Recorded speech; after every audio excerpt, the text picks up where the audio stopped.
For some time now, I've been quite critical about my hobby work. I'm getting a bit annoyed with the level design and flow of my game board. Specifically, I'm thinking about the center. The bridge that I once did is functional, but it offers no verticality, which makes it hard to create dynamic pathways through the board. Of course, I could easily do a new board, but that was when this crazy idea hit me. I know. What if I make a bridge house with a platform, drawbridges, and a port-cullis?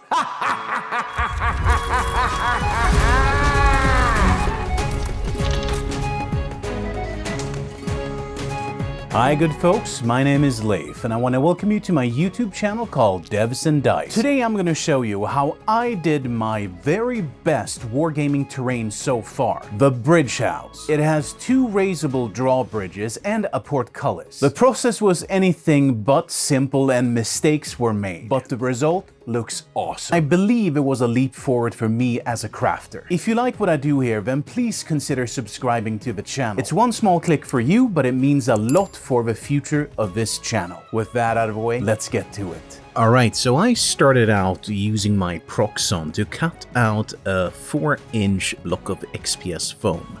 Now I freehand cut an arch to it and then I cut that into two. And here you can see that I'm creating sort of a slot for the port-cullis. It's a sort of piggy bank design, I guess. And there you go. Now you have two sides and a nice slot for the port-cullis. I also cut some slots for future ladders that I planned on having there, and I really wish I would have thought ahead much more. You'll see soon what I mean by that. But doing some prototypes with a thin sheet of XPS foam then looked to work perfectly fine. I started laying out some coffee stir sticks just to start defining that planked area that I wanted above the actual gate. Now, in order for this to actually have some sort of support, I simply used some 5mm square dowels and cut and glued them into squares, which I then glued onto the actual planking. Now, the first one I used white glue, but I couldn't wait, so the second one I just used hot glue. And this gave me enough surface to actually glue some planks on the corners. And as you might notice there, I'm leaving a little bit of an opening for the actual ladders. Not that any miniature will technically use it, but it needs to look the part, right? And here I am looking to create the actual drawbridge bridges, which was simply done by using some coffee stir sticks. Here I've actually laser cut some MDF into basically being the crossbar for the port-cullis, which was done using some styrene plastic rods. Here I started with cutting it out and it looked kind of cheap, so I in the end sculpted some of my own tips for the port-cullis, and I thought this made it look a lot better.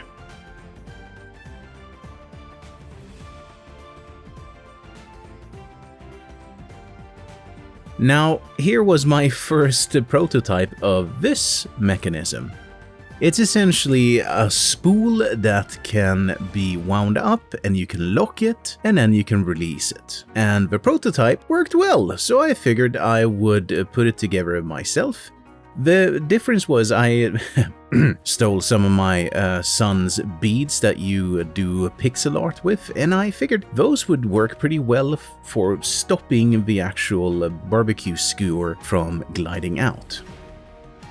Here I'm just doing some XPS foam bricking and oh god, this is painful to look at. You'll realize why soon, but there was plenty of bricks and plenty of places that needed bricks. Here I am drilling a couple of holes into a round dowel, and this I'm gonna glue onto the actual bridges. Round just makes it easier to rotate and it makes it nicer, I felt like. I used my power drill just to make some, I'm not sure what this is called in English, just to take some steel wire and twist it. The reason for this is that it has better structural integrity and you can also screw it into a hole of good size. And here you see everything is going surprisingly well. You know, I have one drawbridge, now here comes the second one, and look at that, the building is flying or something. I even attached some caps to the ends there, and everything is going quite nice. Some of the twisted wire I also used for the port-cullis there. And here I'm using the actual mechanism. Everything looks quite nice. You might be wondering, where in all of this did I go wrong? Well, there's a couple of big errors I did, and you're gonna see one of them now. So, up until this point, I hadn't actually, stupidly enough, tested or dry-fitted the construction on my board. And here is where I realized that the drawbridges, I don't know, it feels like using an atomic bomb to kill a fly or something. The actual bridges are overlapping way too much and there isn't enough space in the channel, and basically the actual building is way too, I guess, deep or wide depending on how you look at it.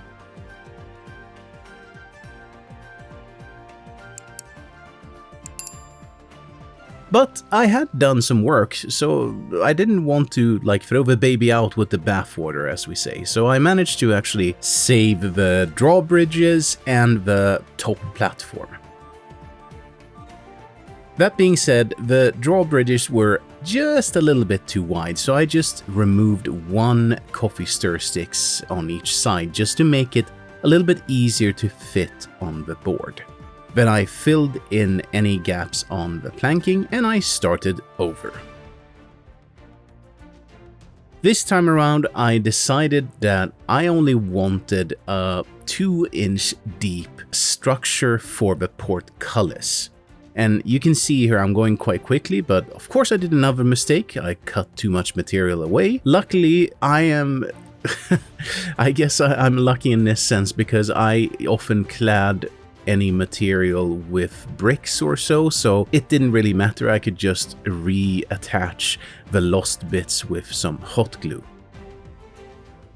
And again, I'm trying to do some sort of a slot so that the port-cullis can neatly just slot in there when needed, and then I hot glue all of that back together. And then, of course, bricking that, and we don't need to stay too long on this subject, but yeah, I used hot glue, which I usually don't, but I felt like I was lagging behind something fierce. And then the platform here, I started to get a feeling where exactly the ladders were gonna go. So I started cutting out some parts of the coffee stir sticks just to create an opening. Now, the main issue with the previous build was really this platform, that it became too wide. So I made it a lot smaller, and you can see everything is working quite well. I'm putting in some extra support beams, mostly for the visuals, to be honest, and I'm even adding some beams for the edges where the ladders are going to be. Now, one interesting bit, of course, is that there was quite a lot of bricks gone to this project, so I had to just mill up some new bricks. The interesting part was the actual bottom, I'm not sure what to call it, platform column. This was made entirely from XPS foam, and I really didn't want the column to be too large, so it looked weird in the actual channel. But again, I'm using that arc design and I'm pre-cutting the last part of that circular bit, which is entirely fine to do on freehand. So now you're starting to see what kind of shape I wanted, but I realized that I also need to bevel the edges here just so it looks better for some reason. It looks more balanced, and I had already cut one, so I just cut another one and glued it together. Like I said, I often worry more about the fundamental shape because I'm gonna clad these shapes with bricks in this case again. So it was quite a lot of bricking in this build, I have to say. And here I'm finally at the point where I can get the drawbridges back onto the main platform. And sure enough, our building is happy again and flapping those drawbridges up and down. Now, when it came to the structure up top, I went back and forth what kind of structure I wanted, but eventually I went with a much more defensive structure. I wanted sort of a, I'm not sure I'm using the right term now, if it's castle or fortress. I don't know what the exact difference is in English, but I wanted something that looked militaristic, that looked like it had not been constructed just so people can live there, but it's more so for defensive and military measures. The actual material I used for that was, I think it's 2mm thick cardstock that I bought a bunch of from Amazon, and I clad that with the XPS foam bricks, and then here you can see that I'm making some supports for all of the floors that go each and every 2 inches or so.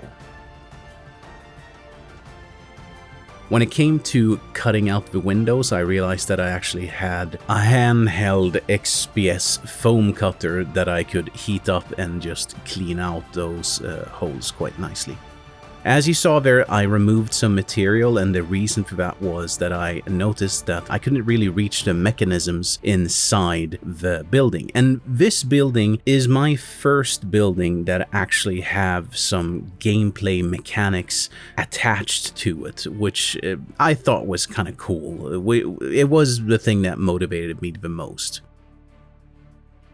As you can see, as per usual, using some coffee stir sticks to create the actual planking for the floors. Here I used some brass tubes and I cut them in half, and then I used various types of tools to just make them round again. And the reason why I'm doing that is, since this is going to be an interactive build and that's going to feature a lot of moving parts, I need to make sure as often as I can that the moving parts are either metal and metal on metal or wood on metal or something like that, because it's going to be, you know, friction and paint will chip and so on and so forth.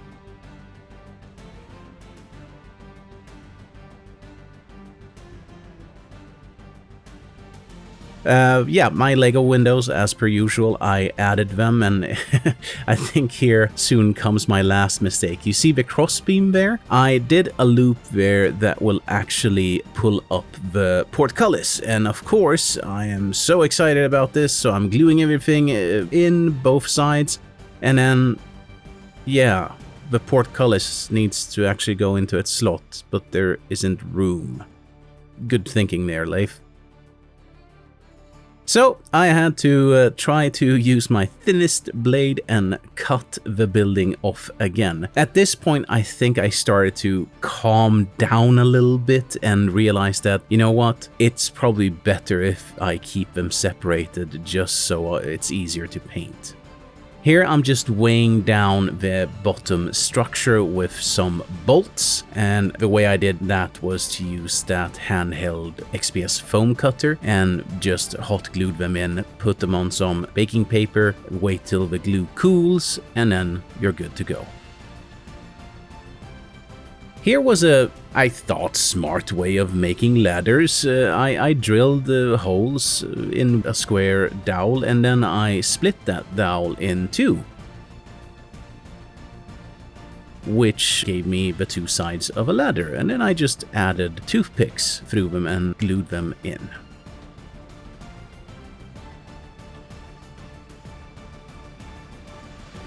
Finally, time for painting.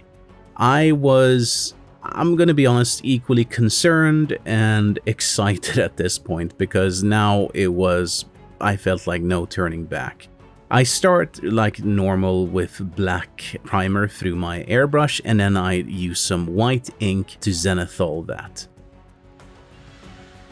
Burnt Umber, Liquitex Burnt Umber specifically, tell me if there is any larger bottles than these. I haven't found it yet, but I like to use that as a base because everything is dirty and disgusting in Mordheim, so for me that gives me a nice underlying color.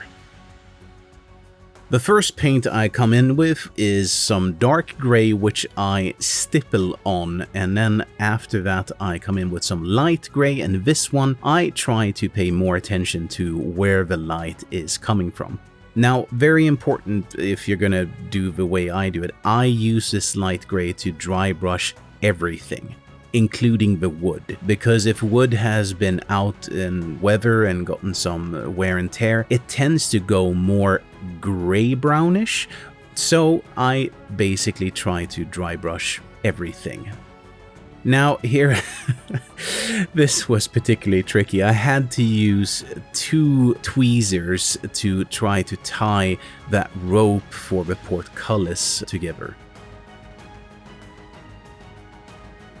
And here I am pretending to be a jeweler, opening up each hoop of the chains and then attaching it to the actual mechanism.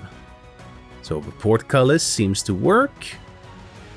And I used some of the same string to tie the actual chains to the mechanism for the drawbridges, and this was quite tricky, and I had to use super glue. And then I did a first test, and let's see if it works.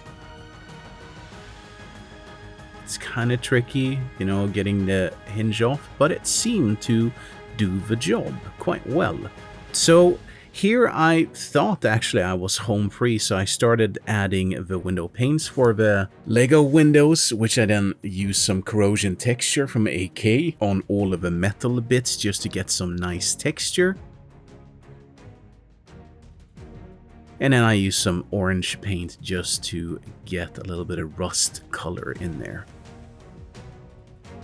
Now, here's a thing that I like quite much to do, to be honest, and that is whenever it feels like it could use a little bit of sturdiness and a little bit of whiteness, I tend to use some spackle that I dilute with water, and then I add it on the bricks and then I dry it off.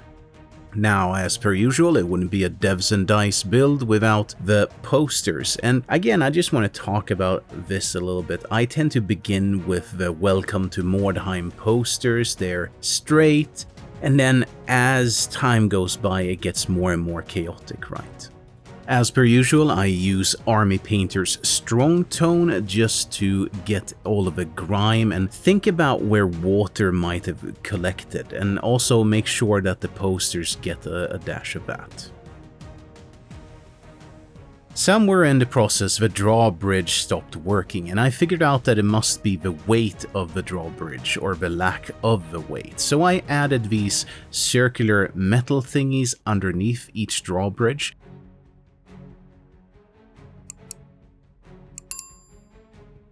And it actually provided me with the weight needed for, well, gravity to pull them out properly.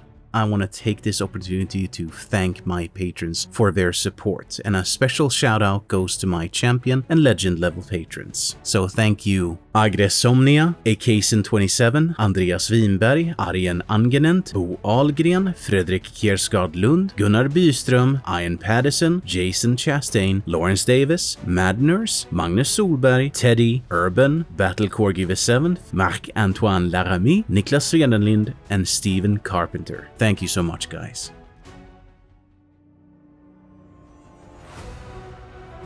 Now, this was probably my most problematic build, but I'm happy I stuck to my guns and made it work.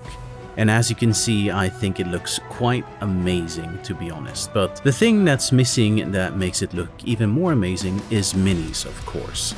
And with that, we got a sense of scale, a sense of conflict, and it looks quite amazing in my humble opinion. I am really happy that I challenged myself to get some nice mechanics into my terrain, and I have actually written up some rules for this, which I will be sharing. You can check for a link down in the description, along with those models that I created for this build. Now the question is, though, how will this build stack up to my bridge? Well, there's only one way to find out, of course. Ah, there we go. Now that looks a heck lot more interesting. And as you can see, when adding this to the table, all of a sudden the center of the board became alive and bustling with conflict and combat, and possibilities of different pathways made up of makeshift bridges, as you can see there. I am super happy with this.